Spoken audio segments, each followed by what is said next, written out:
Bismillahir Rahmanir Rahim. Assalamu alaikum. It is quite okay for us to discuss a very serious subject matter, but also have a smile on our face.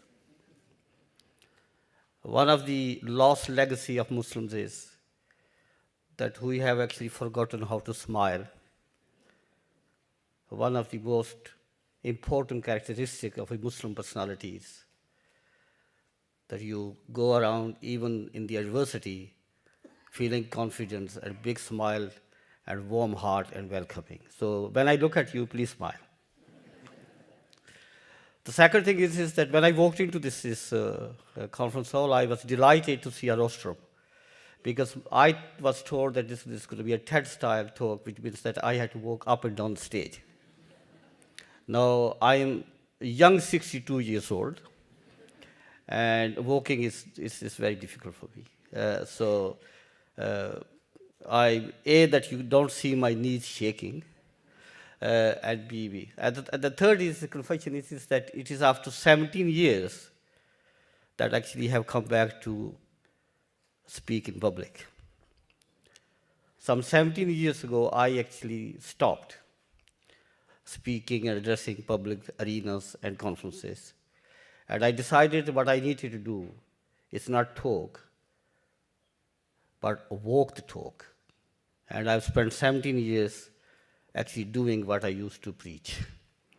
And I think it is a credit to Hassan to get me out of my hibernation back on the stage. Anyway, my gratitude goes to Muslim Council of Britain for having the foresight and the confidence and courage to organize this conference on the subject of our mosques, our future.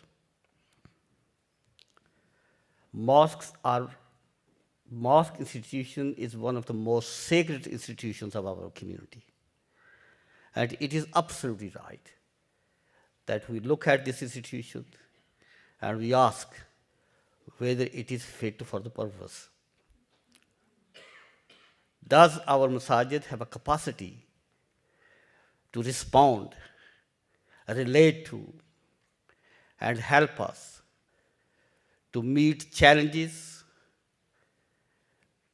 which are before the Muslim community in the society in which we live? Often we are asked the questions, and these are questions not only by our adversaries, but also the questions are asked by our well-wishers. Are our mosques fit for the purpose? Are they relevant to the state in which the Muslim community finds itself? And do they have a capacity to propel the Muslim community forward in taking on challenges and playing its due role as a member of the British society, of which we are now an integral part? And I have to stand here and say to you that there are exceptions, but by and large, our masajid are not fit for the purpose. And if we don't realize and take on that challenge to make our mosques fit for purpose, so they have a capacity to enable us and propel us forward as a community, then I think I see a very difficult time for the Muslim community in the society. The title itself is wonderfully important. Our mosques, our future, which seems to suggest to me that our future is intrinsically linked with the institution of the mosque. And I would go further and say to you that we have no future without mosques. And if we want a future, a vibrant, a relevant future in the society, we have to base our mosque institutions relevant and vibrant to us and the society in which we are located. Of course, my gratitude goes to the Muslim Council of Britain for organizing this. And I hope that this conference is a kickstart to a national debate,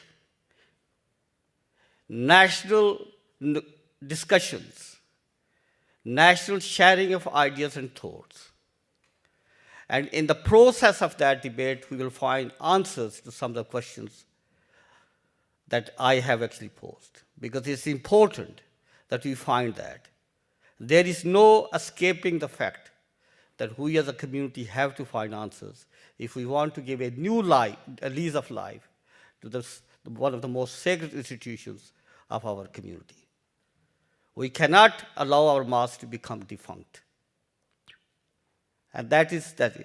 Of course, I've been asked here to talk not about the mosque itself, but talk about the Khidmat Center. The organization, only 1 minute left? His role is to remind me, my role is to ignore him. Yeah? Khidmat centers.